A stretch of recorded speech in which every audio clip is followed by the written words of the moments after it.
సాయిని నిజంగా ప్రేమించిన భక్తుడిని ఆయన ఎప్పటికీ ఖాళీ చేతులతో పంపడు. ఒకరోజు వారి కన్నీళ్లను కరుణగా మార్చి, వారి శ్వాసనే ధ్యానంగా మార్చి, వారి హృదయంలోనే తనను అనుభూతి చేయిస్తాడు. ఈ ప్రపంచంలో మన బాధను పూర్తిగా అర్థం చేసుకునేవారు లేకపోవచ్చు, మన మౌనాన్ని వినేవారు దొరకకపోవచ్చు, కానీ సాయినాథుడు మాత్రం వింటాడు. ఎంతమంది నేను ఒంటరివాడిని అని కన్నీరు పెట్టుకున్న వారికి నేను నీతోనే ఉన్నాను అనే దైవానుభూతిని సాయినాథుడు ప్రసాదించాడో అది అనుభవించిన హృదయాలకే తెలుస్తుంది. గురువు ప్రేమ అంటే ఏమిటో తెలుసుకోవాలంటే ఈ అనుగ్రహ పీఠంలో ఒకసారి మౌనంగా కూర్చోవాలి. అప్పుడు అర్థమవుతుంది, సాయినాథుడు భక్తులను కేవలం ఆశీర్వదించడమే కాదు, వారి బాధలను తన కరుణలో కరిగించుకుంటాడని.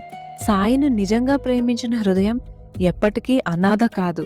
బాబా, మేం మీ వాళ్ళం అని ఆర్తితో పిలిచే ప్రతి హృదయానికి ఆయన నిశ్శబ్దంగా చెప్పే మాట ఒక్కటే, నీవు నన్ను వెతికే ముందే నేను నీ వెంట నడుస్తున్నాను.